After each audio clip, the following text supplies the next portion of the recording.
Hello. Hello. Hello, and how's it going? Here we are on another edition of Analysts, and I'm a little distracted because as I hit go live, I got a notification that I've lost access to live streaming on Twitter, and so I'm like, right? Like in between the time where I hit broadcast and like I lost it. So, anyways, we're still live on YouTube. I apologize if anyone's catching this on Twitter, but gentlemen, welcome to Analysts After Work. Both returning guests, Mr. Steve Jones, Mr. Jimmy Godard. Merci. Bienvenue à tu. What's going on? Merci beaucoup. Ah, de rien. Zut alors. I don't get to practice my French too much, so it's always a pleasure. No, it's always a pleasure to be with you, Vince. Wow, it's been such a long time since we've seen each other. It has. What is going on? Yes, things are busy. Things are busy with COVID. It's interesting because I don't recall being in a hold Jimmy, because we have very few traditions. First question. We have very few traditions. But we have some, and then I do want to hear about, because I think it's been like you were on like episode 5, yes, and now we're up to like 48. 48. So Jimmy, what? I know it's early for you, but what? No, I am. Yeah, it's still early. It's not 5 o'clock yet where I'm at, so I still get some water. Okay, water. That's fine. That's fine. Steve. Get one for me, Steve. I have the Jameson Stout edition. Whoa. I'm not familiar with the Stout edition. I was not prior to this. I had a friend that I was house sitting for and got it as a gift for saying thank you for house sitting. Aw, that's sweet. I like that. That's nice. Right? That's nice. I am sticking in America. I've got Bullet Bourbon. Very As you nice. can see, I'm going through the 10-year-old. So gentlemen, Salut. Cheers to you. Cheers. So Jimmy, back to your story. It's been a long time. What's been going on, my friend? No, things are busy, man. Things are busy. I was saying it. I don't recall any conversation that do not have some type of COVID in it, because it seems like everything is being changed, impacted by COVID, bringing people home and not getting people back to work. So it has been a roller coaster, to say the least. Well, and you are a senior person in your organization. How are you are you planning on going back to the office? And what is your take on the return to normal, which I don't think there is any going back to normal. No. But what's your take on that, man?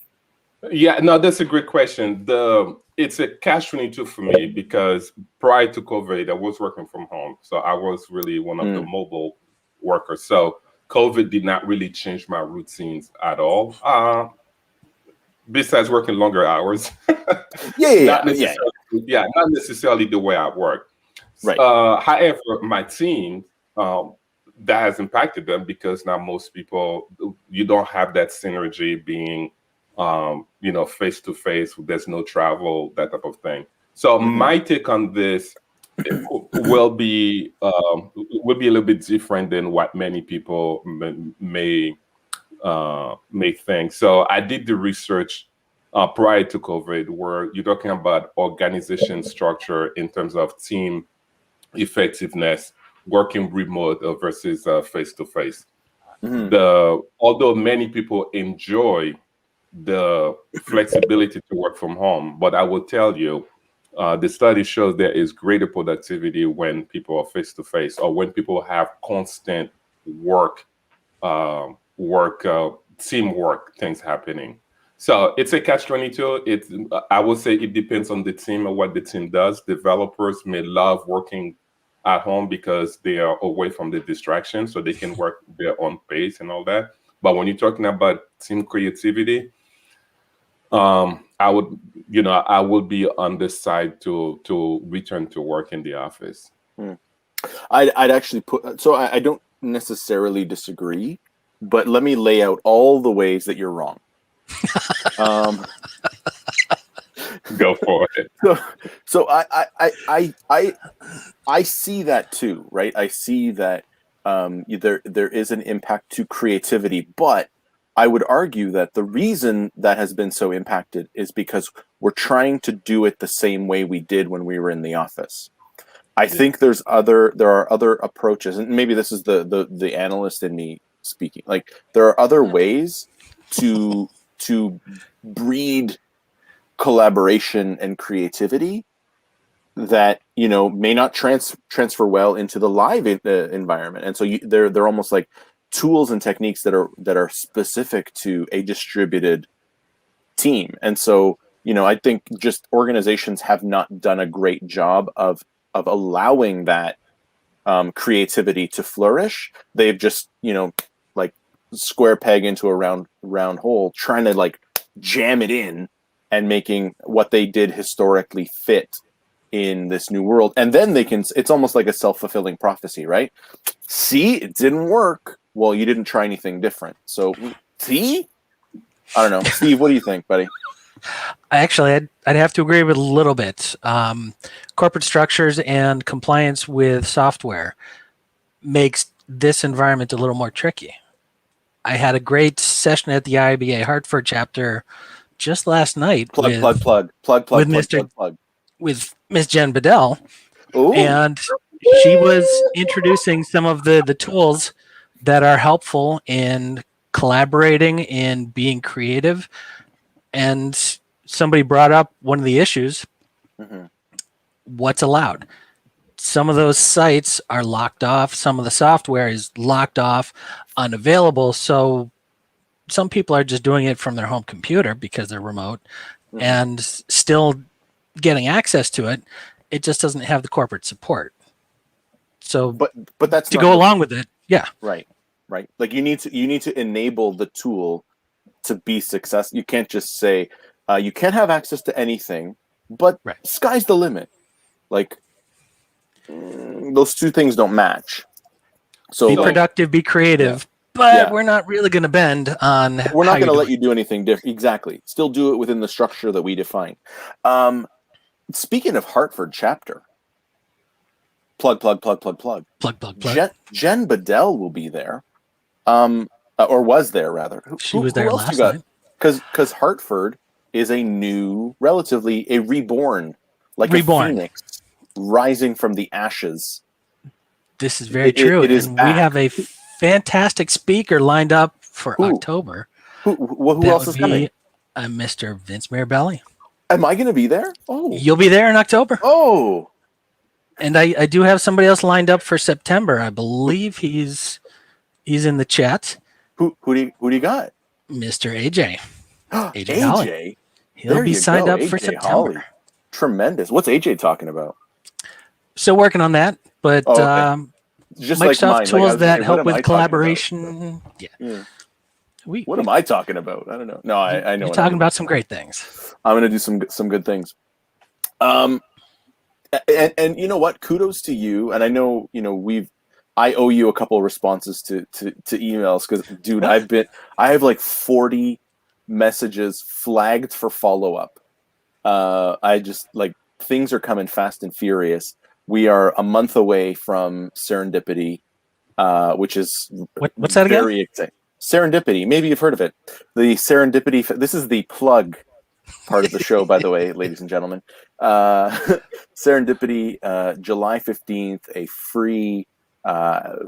We say half day event, but it's 6 hours. Like that's not a half day. It's it is a cool sort of festival of learning and change that I'm hosting with Adrian Reed. Serendipityfest.com. Check it out because it is amazing. And we just announced our first sponsor, which is like mind blown because when we started this process, Adrian and I were both like, we're going to list ourselves as sponsors, and people are going to know, but like Adrian is Black Metric, I am, love the process. And so we was like, well, maybe some people will visit our sites and whatever, just so that we have some sponsors. And then, so we weren't like super active with, trying to get sponsorship, but there are several companies, and CMC, who's signed on as a gold sponsor, really was bought into the vision of the festival, like from go, which is really, really cool. And it's about, it's the vision of community. It's this vision of like creating the environment where cool stuff can happen. And so they have been, they've signed on as a gold sponsor, which is like tremendous. That's awesome. And what it really did was it scared me, because it's like, oh, now this is real. So like, even, we just passed 500 registrations. Wow, that is Awesome. so cool. So, That's awesome. 500 registrations. And that was the number that, like, when we were talking at the beginning, it was like, dude, we could probably get 500 people. And we got 500 people. And we still have a month. And so it's like, holy crap, this is we got to deliver. So, but yeah, it's really cool. So we've got our first sponsor. And I'm working on a bunch of other stuff that I'm getting set to announce over the next couple weeks, because I'm trying not to compete with myself. Hey, come to Serendipity. Oh, by the way, I've got this new course. Oh, by the way, you should do this too. Oh, by the way, I'm also going to be in Hartford. Like, it's just, there's too much stuff. So Just a few things. So my point is, I haven't replied to your email about Hartford, although we've talked, and I'm good. I haven't replied to the email that you sent me about that other thing you're working on. But I will get back to you. And, but it's so much fun. But it's crazy. Like, I let me put it this way. I delayed the second COVID vaccine shot until Serendipity was done. So, like, I have no time to mess around. Ain't nobody got time for that. Ain't nobody got time for that. No, it was oddly enough, they've accelerated the delivery in Ontario, and I was booked for July the 14th. And I'm like, of course, the day before Serendipity, I get to go for number 2. So I just said, you know what, let me, just in case I get sick. I heard the second one has more of a immune response. Yeah. Let me move it to the Friday. It's the day after. At least if I'm hit, I get hit over the weekend. And you never know what eats you. Is it Serendipity or is it the vaccine? Something's at that point, doesn't matter. Like, exactly. I'm still, if it knocks me on my ass, it doesn't matter. So, anyways, where are you guys at? I know the U.S. has done a much better job of the deployment of vaccines. How are you guys doing out there?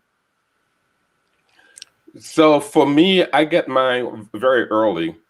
The only disappointment that I have is you have many states are rewarding people to go get it by giving them $1 million tickets. And I'm saying, hold up. There were some responsible people who went ahead and get in line and do it right. And now we are insympathized the people who not, I'm like, oh man, at least they should give us a little something, Keep up the good behavior. But don't I know. That one. But Jimmy, I mean, come on. Like, the people that were going to get it, we're going to get it.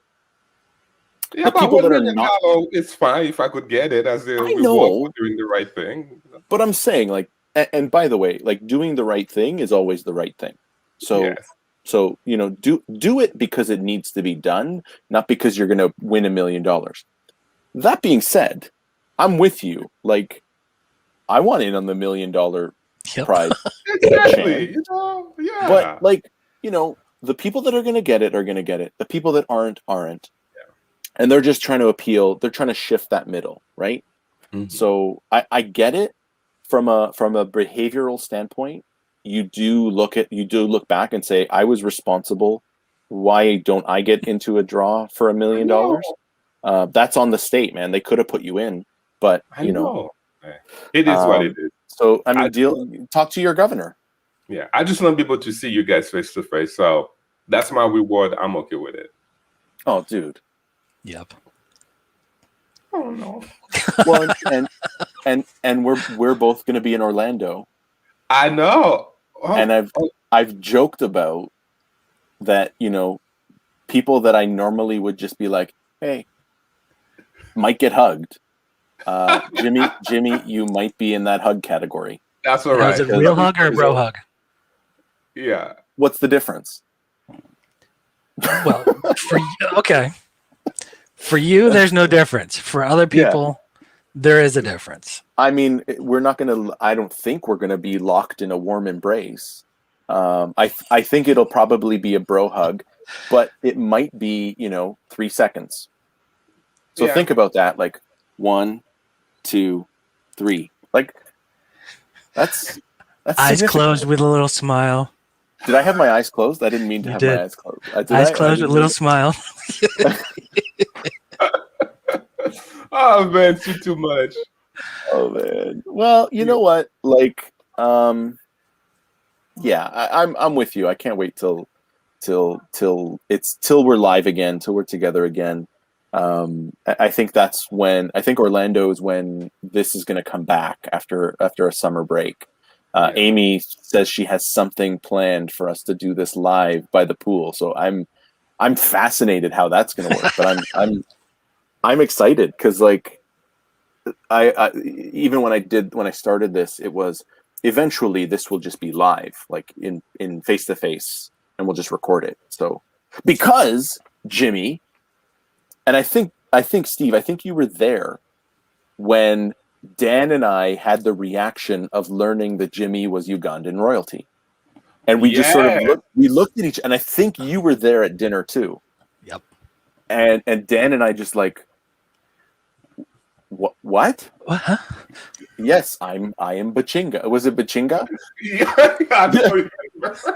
Dude, I remember. Yeah, you're good. Really Bachinga. Good.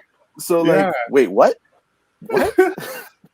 And so Dan's here. This is fantastic. So Steve, you were there. What was your reaction to learning that Jimmy is Ugandan royalty?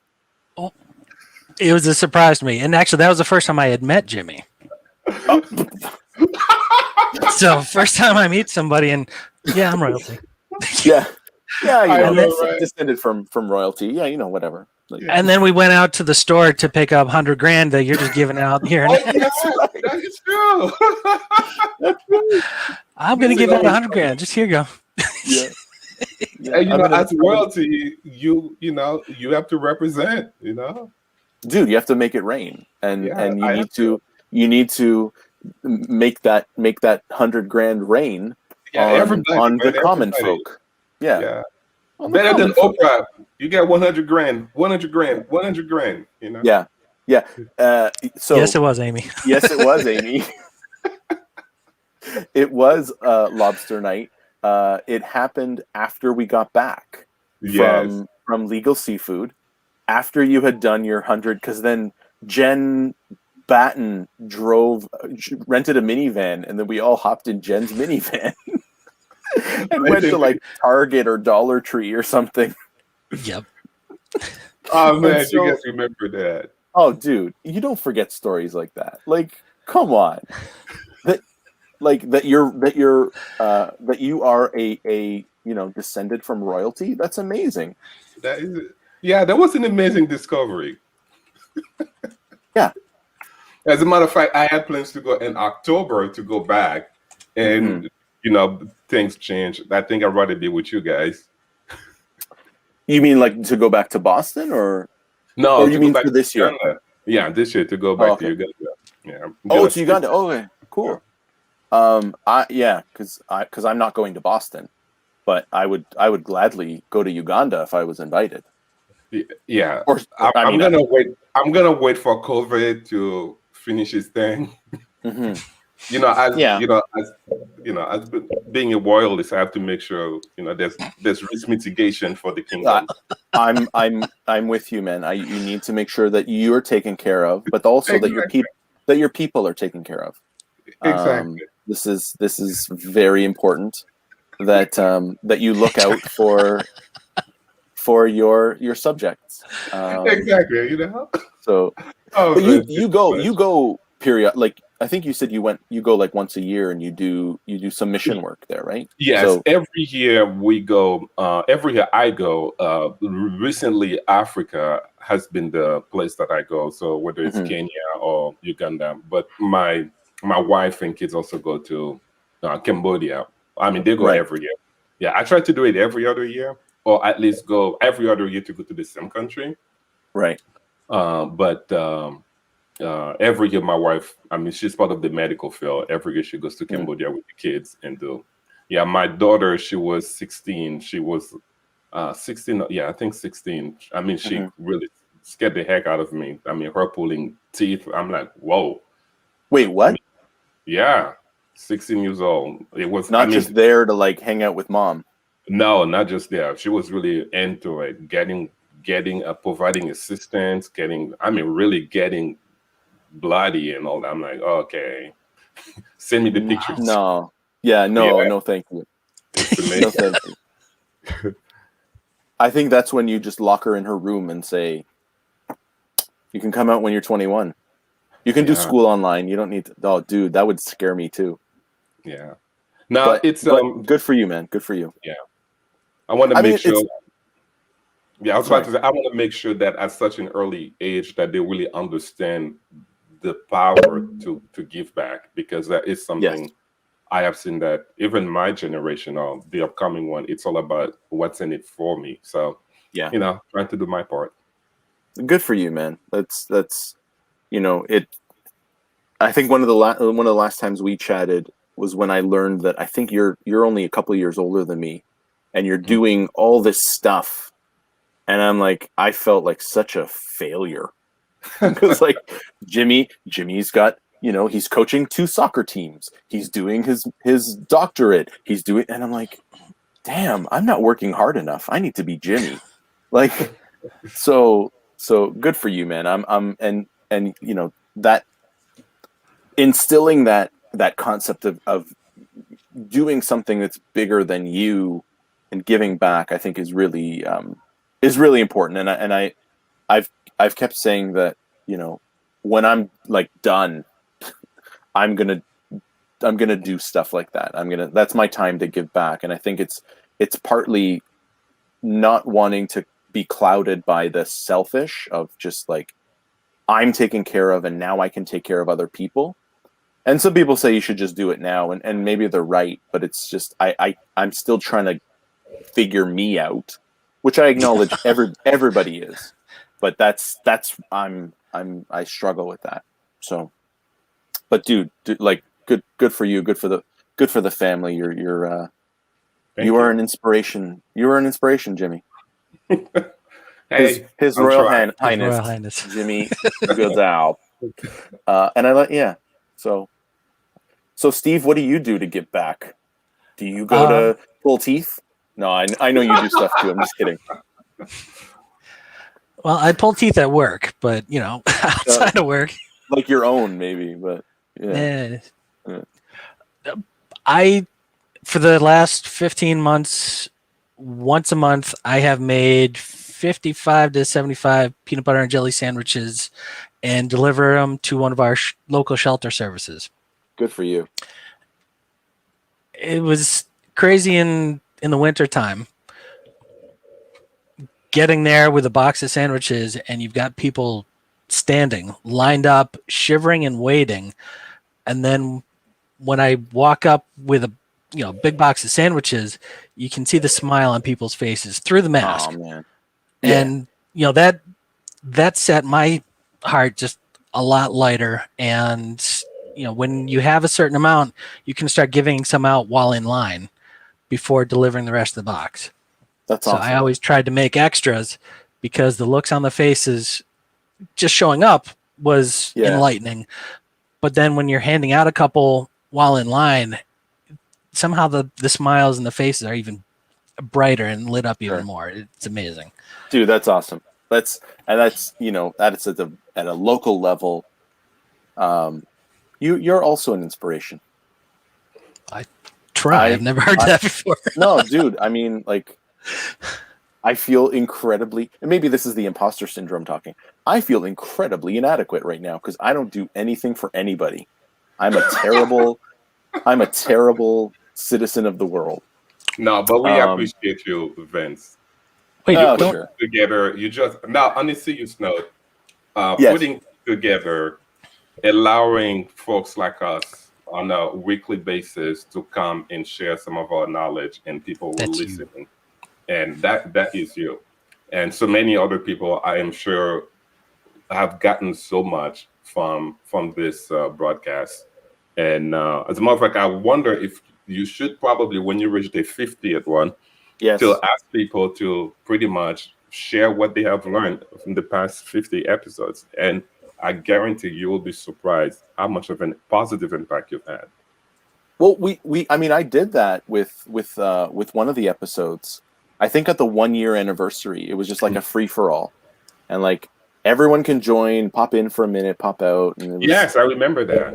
And so I didn't realize how much people actually appreciated this. Mm-hmm. Like, and I don't do it for I seriously don't do it for the accolades or the, like, I love that people love it. So I keep doing it. It stopped once. And Jen Forrest brought it back by just saying, "Hey, when's it coming back?" Because I think I did like 5 episodes, and technical problems. Jen was on all of them, right? Yeah, Jen was on all of them. No, I think I did 5, and then it was just like, I don't know if anybody cares. Like, I just whatever. And then it came back, and then Rachel, who's here today, was on and saved it from permanent deletion because I was ready to hit you with end the feels in a big way. Yeah, it was ready to end, and like, I was done until she saved it. So it's, I guess I don't want to acknowledge that, or I hadn't acknowledged that, like, there's something here that connects with people and that they like. Can you tell that I'm very, like, anxious because I'm like looking everywhere but in the camera? I don't. So I didn't know that people actually cared, and so I'm happy. And then you look back on some of the nonsense, like the show that I did with Dan and Bruce. And we were watching, and Dan was watching the NFL draft. And we were like, okay, fifth pick, Dolphins are up. Okay, who they pick? And that had to be one of the most enjoyable episodes that probably drove people nuts, because it's like, seriously, are these guys talking about the NFL draft? But that's what was going on in that moment. And I think that was, those random things are, Rachel, I know you're the best. Those random things are I think what makes this kind of cool. So I feel like this, like we're on we're into the downward arc here, where it's like, let's talk about the show and how it touched your life so that we can take it behind the shed and end it. But there you go. But I have a question for you. Yes. Vince, when you started with this show, and me, I like to get a little bit serious every now and then. Yes, you do.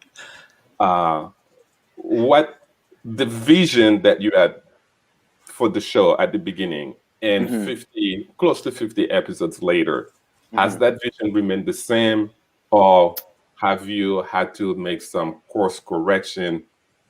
Because if you have me in it, it has to get big. So No, and that's dude. That's a. I, by the way, I also love when I get asked questions because I feel like otherwise I have to be like super prepared, and I don't want to be prepared. Um, so there was what made this possible was there was no original vision. I mean, there was the original vision was like to be a fly on the wall at the bar while we are hanging out after an event like in Boston and just, capturing the conversations. So imagine if someone had a camera on us when we learned that you were royalty. Like that that moment that moment would have been priceless. And so it would have that was always sort of the original intent was like, let's just capture these moments and see what happens. And just, let people have conversations. Um, I realize now though that I did some things along the way that would have set me up to make this even bigger than it is, and I haven't done them, and so I just have not had the time to do it. And so part of my plan over the summer when I do take that break is to actually try to execute on some of those things. I around episode 10 I bought the domain Analysts After Work, and it never did anything with it. Like I own it, but I haven't done anything with it. So I need to start doing stuff with that. Um, I need to, start to, much like serendipity, this is about the community. And so I need to figure out, after some initial sort of apprehension at it, but I need to figure out how to get, AJ's bingo involved in this. Like maybe there's a prize. I don't know. Like so those things, um, those are the things that I need to sort of think through, and then start to do. Because I think I got really excited when it came back, and I started doing this every week, and it's exhausting.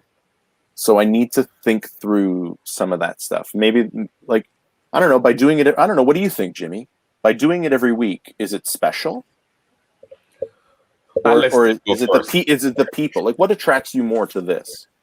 So to answer this, what attracted me most to it is really the folks that I get to interact on that speaking journey, right? Mhm. To really get to hear or to see a different side of them that is not on the stage. Right.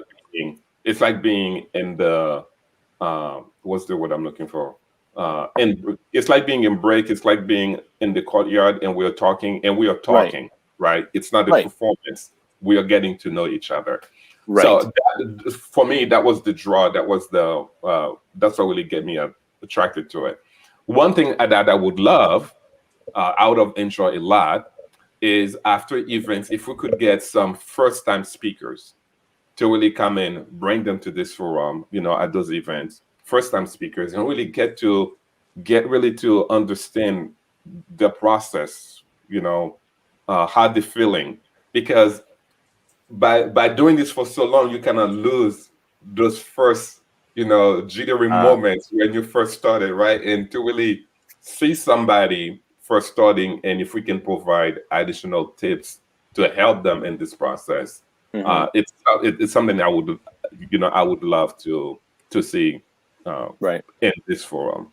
But I And, really enjoy it. Really enjoy and it. and I've tried that. Like I know I had someone that was on my team about a year ago that when she first got hired, I did the usual meeting and like what do you want next?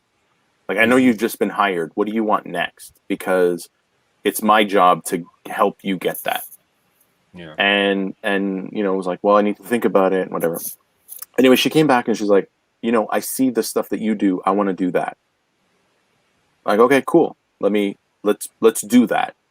Mm-hmm. So helped her craft a presentation, helped her craft her session description, her abstract, submitted it, and ended up speaking last year at Amy's virtual conference in 2020.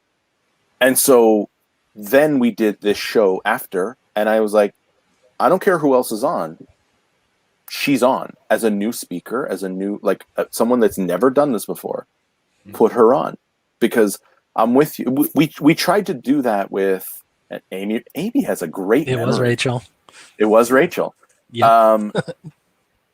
And we tried to do this with Serendipity. Like we put out there that if you are a professional speaker, it gives you no advantage. We actually want to have representation, not by nationality, not by background, not by skin color, not by anything else. But we wanted that too. But we also wanted new voices. You wanted the unpolished. We wanted people that have never had a shot and just had something they wanted to say. And so I had this conversation with if you remember a couple episodes back, Sarcha was on from the Brussels chapter, and in our first exchange, I was like, "Hey, you should come on the show." And she's like, "No, I'm a new BA. I don't, you guys are all so senior." I'm like, "The fact that you're new is why you should be on the show. Yeah. It's not. This is not an old boys club or an old person's club. Yeah. This is I get you guys because I know you guys and I can email you, but let's get some new voices in here, because there's value in those new perspectives, because nobody wants to hear what I have to think all the time." Yeah. You know what I mean? I know exactly what you mean. You see? And oh, he dropped himself. I know, right? Where did he go? But but Vince, this is exactly what I just mentioned earlier, right? Mm-hmm. Mm-hmm. Look what you did for Rachel. Look what that forum did for Rachel. And I know there are many other Rachel out there. And this is something that it's a passion of mine to really help whenever possible. And I guess I missed the dropping moment earlier. Well, I joined the National Speaker Association in Portland. Oh, good for you. Yeah, I'm on the board starting this summer. Of course you are. Because you're not busy at all, No. Of course you're on the board. I was a little bit bored, right? So, because what I noticed when I started this journey, which for me, it was not in the sense where I wanted to be, because my motivation was not really to become this professional speaker and all that. Mm-hmm. It was being president of the PMI Portland chapter, inviting a lot of speakers. I saw the good, the bad, and the ugly. And, doing what we were doing so good. And I know that we had to get that message out there. Mm-hmm. And so which one of the reasons that got me in the speaking arena were project managers, business analysts, where my focus is more on leadership, because I have seen the good, the bad, and the ugly. So that took me to the speaking arena to go around and speak about leadership and technology and so forth. And I saw how the business knowledge that I have on my day life really helped me carry, or I would say propel me in the speaking arena to really establish myself. But I see there are a lot of great speakers who are good at speaking, but not good at the business of speaking. Yes. Right. Yes. So that has really transformed my vision, where it falls under the leadership as well. How can I transfer that knowledge that I have in my day-to-day life, working for a financial institution, knowing all the, in the technology, all the technologies out there, all the business tools to really get your business plan together, and bring that in, help somebody who have the knowledge they are a practitioner in their field, and it'll provide them with a footprint on how they can get the speaking business together. Mhm. Because that way, when they get that recognition and they get that audience, they're more likely to share the knowledge that they have more effectively. Because how good it is to be so great and nobody knows you. Mhm. So that's gonna be my new mission in life. Dude, we don't have NSA in Canada, but we have CAPS. It's the same thing. It's the Same thing. Yeah. Canadian Association of Professional Speakers. So, and I am a member of that. And it was that same feeling of like going to a meeting and then learning, oh, I don't actually have a business. I just do a bunch of stuff. And sometimes it fits together, but I'm just doing random. There's no coordination, no coordinated effort. It's just like things. And so, that was a piece that I need to fix. But, and Steve, you know this because we've chatted about it. That idea of like, the business of speaking is fine. And I think that's cool. I also think there's an opportunity, and I've been putting together a course on that I call Speaking on the Side, and it's for people like me that have a day job, but just want to get better at presenting. So maybe they don't want to become a professional speaker, but they want to be able to convey a story at work better, or maybe they do want to speak at an event, but they don't want to make it their full-time thing. And so so it basically takes you through my process of how do you find things to talk about. First of all, what kind of speaker are you? Like, I am more of an entertainer than I am a technical. I'm going to tell you stories, and then it's up to you to listen and pick out the gold from my story. You have to listen though. I did a session recently for the PMI Expo, and it drove people nuts that on our slides it was just a word and an image, and like I'm reading the chat as we're presenting, like, this is where am I missing something? Are they frozen? Why are there no words on the screen? And it's like, and then somebody else was like, idiots, listen to what they're saying. Don't look for the answers on a slide. Yeah. So, is that so? Anyways, I've put together this thing. I'm going to be kicking it off in a couple of weeks because I originally had it to start at the end of May, and I'm like, I'm going to just absolutely kill myself. So it's now starting after Serendipity.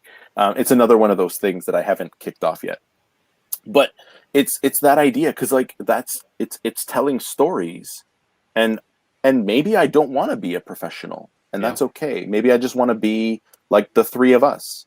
We have a day job, but we also want to speak at conferences because it helps build our profile. So it's I'm still figuring out the business stuff. Yeah. No, real quick, because if I would like to have your thoughts on that as well. Yeah, we've been talking a lot. Let's get Steve involved in this. Because one thing I would mention that I've discovered is, to your point, Vince, it's one thing that awesome. So Steve, you think go ahead, Steve. Go ahead. I will follow up. Keep talking. But you know what? I'll do this. That's fine. I'll do this. This is what I'll do. Yeah, go ahead. Go ahead, Steve. No. Go ahead, Steve. You talking. I just wanted to highlight Steve. Yeah. So let me finish the point real quick. Yeah, please. So, I was going to ask the same thing, bringing somebody new to where we are today. One thing I will tell you that I've learned, or that I have become easier at, is the notion, even at my day job, when I have something huge to present, I no longer have, I still have the whole, not really anxiety, but you're kind of anxious, you really want to do it. But it's easier once I'm on stage for me to go ahead and deliver the message and know my audience, which used to be, before I get into the whole speaking thing, it used to be a little bit more difficult for me to get to that point. So by doing this, and to your point, you don't really have to become a professional speaker. However, the process of going to this, of going through it, really expose you to a large audience, 1,000 people. And thank you so much, Rachel. You get the butterfly in your tummy, right? So you are more. It's easier to deliver your message and on point. Correct. And I'm with you. Like I still get nervous before each one. But then once I'm on, I'm like, it's gone and it's game time. So I mean, Steve, this is where we'll loop you in, buddy, because you are getting ready to do your first session. Yep. Congratulations, Steve. You heard it here first. Steve, talk to us. What is going through you? Yeah. It's a mix of nervous energy and, oh crap, what the hell am I doing? Am I really doing this? Mm-hmm. I've been doing Toastmasters for, I don't know, maybe 10 years. I don't have a problem getting up on stage in front of people. For me, it's always been trying to figure out what's the content I want to deliver. And up until, thank you, everybody. Up until just a couple months ago with Vince and Hans and Amy and AJ and Dan giving me those little nudges saying, what are you going to speak on? Yeah, trying to help bring it out of me. And then I think it was Vince and Jen making the comment, we speak on what pisses us off. Mm-hmm. I got that. Yeah, everyone gets pissed off. Just turn it into something good. Yeah. And now I have my idea. I've got a deck that's probably 2/3 done. I'm bouncing ideas off of people, getting lots of great feedback, and I'm excited. It's part of what I owe you responses to. and I apologize, but I got stuff. No worries. Yeah, but like that feeling that you described there is exactly how I felt the first time I got picked. Where it was like, and I don't know that we've had any swearing on this show, but I'm going to swear. I put in a proposal. First of all, I tried for like 3 years before I actually got picked. And that's not anybody else's fault but my own, because when I look back at those proposals, they were terrible. I'm like, of course they didn't get picked. but there was that first one that's like, congratulations, we've selected you to be, and it's like, oh shit, now I have to actually do it. Can I back out of this? And in the end, and I actually talk about this in one of my most recent keynotes on fighting through fear. The alternative of not doing it is actually scarier than doing it.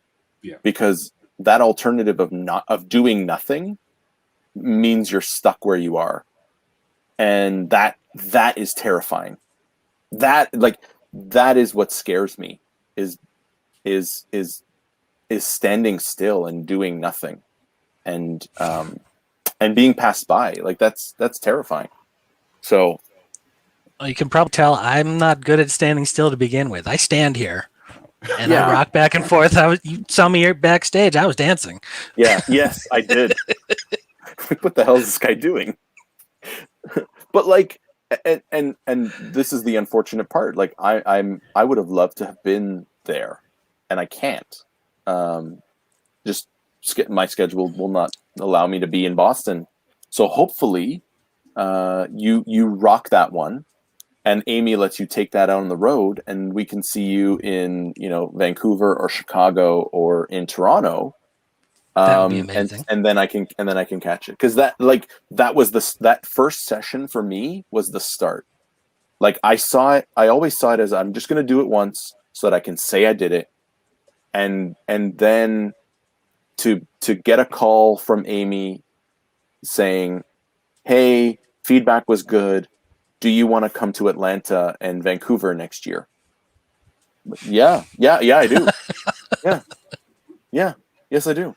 So like, it was the catalyst, and so I am sure, my friend, that you are going to be on that meteoric rise as well, until you can join Jimmy and I on the keynote stage. Because I'm here for you. So if you need anything, any questions you have, always feel free. always feel free to reach out. And I believe I will be in Boston. I've already done my calendar looking at next year already. So I don't remember what I have yet, but I believe I'm gonna be in Boston. So even if you're not pull me the day before or the night before or whatever, just we are here for you. Yeah. Oh yeah, man. And then it gets crazy, Steve. Like, first of all, you've got to deliver. Like, no pressure. You've got to deliver. Yes. But then, I just booked my first keynote of 2022. Like, Woo! this. Congratulations, man. That's awesome. I'm not announcing where, but it's exciting. But like, then you start getting booked a year. In this case, a year and a half in advance. Wow. Which is really cool. It's really cool, and it's really cool, dude. So, but yeah, let me echo His Royal Highness Bachinga Jimmy. And I don't think he's noticed that I changed his name. I saw that. I don't know what the HRH means, but His Royal Highness. Oh, okay. So I mean, we're here for you, man. Like, whatever you need, let us know. We are. No, not you. I'm talking to Steve. You're my competitor. I want to destroy you. Oh my goodness! Bring it, Rex. But I'm here for you. No, my hands are here, man. I want to bring you up, Jimmy. I'm here for you Thank too, you. brother. Like, you know what?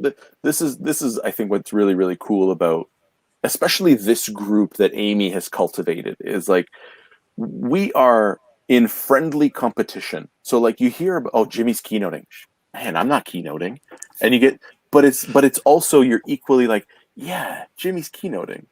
Yeah. Like, it is cool. It is really, really cool. So dude, we're here for you. And by the way, this likely, I don't want to speak for everybody else. This likely extends beyond just Jimmy and I. Like, yes, that there are people out there, Jen Bedell, Hans. I know you've been going with Hans, like Jamie Champagne, like just Jen Bedell, Jen Batten rather, like Jennifer Forth, Mindy Bohan. Like, the community, this community is so it's just awesome. It's just awesome. So dude, welcome. I can't wait. Thank you. And Amy with the SmackDown if I need it.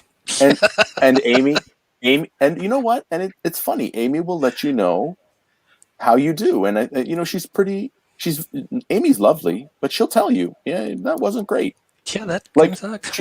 she told, when I came off after doing my first keynote, she was like, it was fine. and you know what? She was right. She was right. It wasn't good. It was over scripted. It wasn't me. So and she's not like cruel about it. I'm not like, that was crap. Can we take that money back? Like, that was terrible. But it was just like, that and then I Daniel was recording the session, and he was even more brutal. He was just like, that wasn't your best, right? I'm like, yeah, I know. So appreciate the feedback. but dude, you have to go through that pain. Nobody's amazing from Jump Street. It's true. LeBron did not pick up a basketball and turn it into $18 billion. Like, it took him years to get to where he is. So you cannot compare yourself to LeBron. In this case, let me make it more rough. You cannot compare yourself to Jimmy, because Jimmy is a legend, and we are mere mortals. You're both legends. He's speaking in the future, and I welcome him. But here's what I would tell you, Steve. It is scientifically proven who you are is who you attract. So you are among us. You are us. So if you need anything, just call. I think I've been cut from the fall lineup.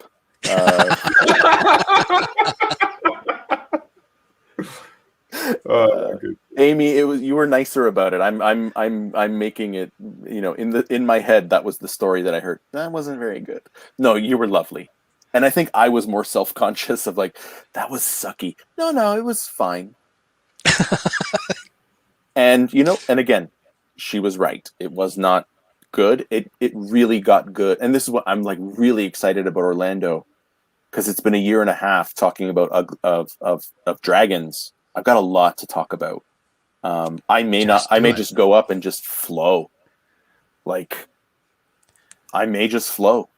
Your coffee cup too, right? You're bringing the coffee mug. And that's the thing, Steve, I will tell you as well. This is going to be a process that you're going to find yourself. Yes. And when I started, I mean, until today, I usually spend about, not exaggerating, probably a weekend for each presentation that I will deliver, rehearsing, make sure I get stories, personal stories. And I will tell you, the minute I get on stage, I forget everything. Everything. Then it is. Thank you, Amy.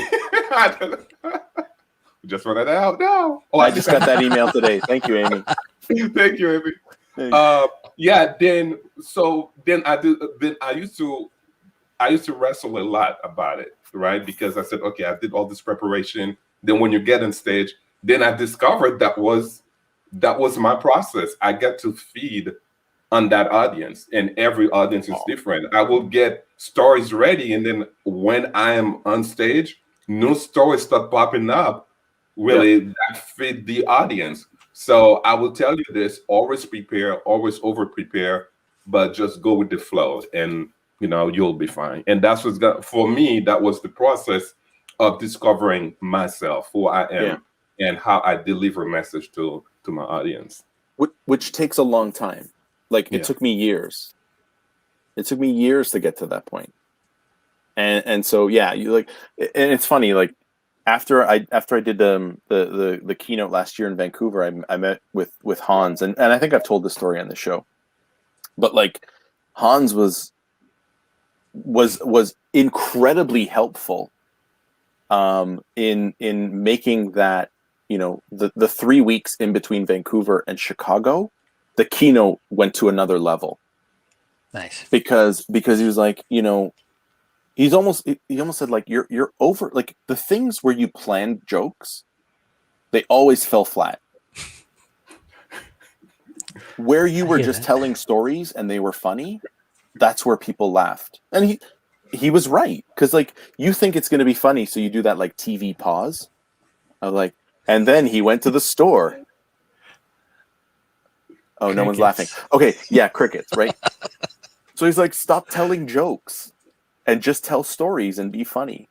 Yeah, I remember. Oh, go ahead. Sorry. No, please, man. I remember Paul Pellicer took me on stage to enact one of the phone calls that he did. I mean, it's like out of the blue. I did not prepare for anything, and I just thought I will mention something about some personalities that were in leadership in the U.S. at the time. And then at the end, so many people came to me that said, "Did you rehearse this?" I said, "No, I was just talking to Paul." Yeah. So sometimes, those things do happen. I remember that was Chicago last year, or not last year, 2019. 2019. It was Chicago. I remember that. Gentlemen. Don't look at the clock. No, I have to. I have, like, We have to. We have to. We've got a minute left. Guys, this hour has flown by.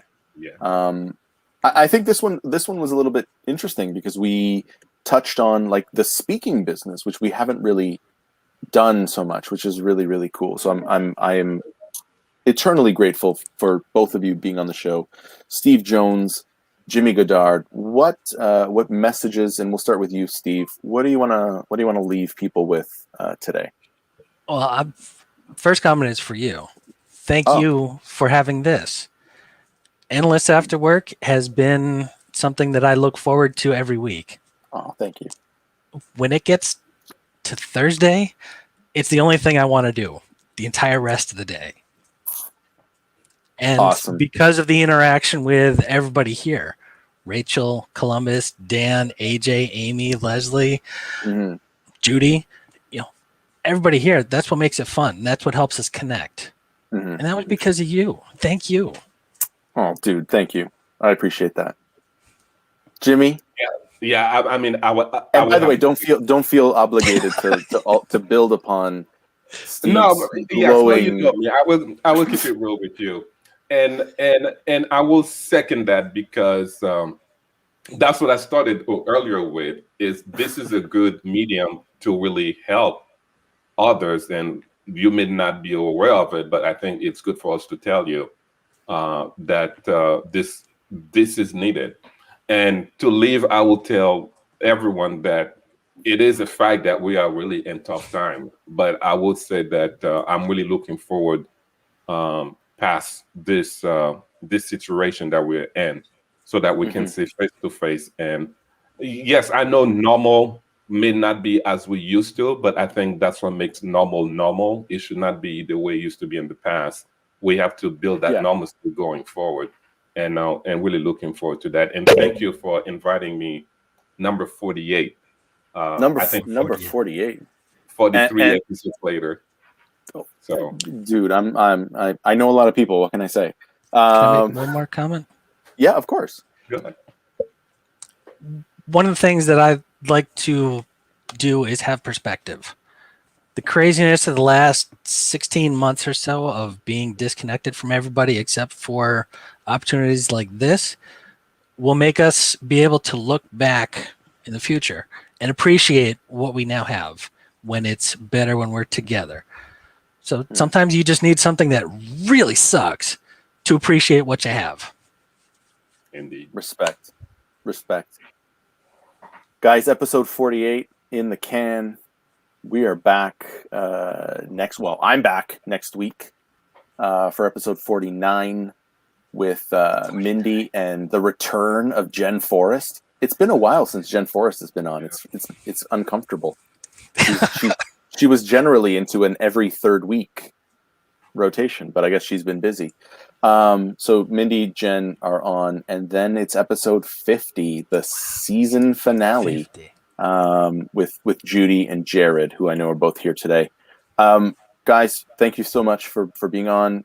We will end the broadcast. Thanks to everyone who joined in live. Thank you for everyone who watched to this point on YouTube in the replay, because these do live on YouTube in perpetuity. So thank you very much for joining Analysts After Work. We will catch you next week. See ya.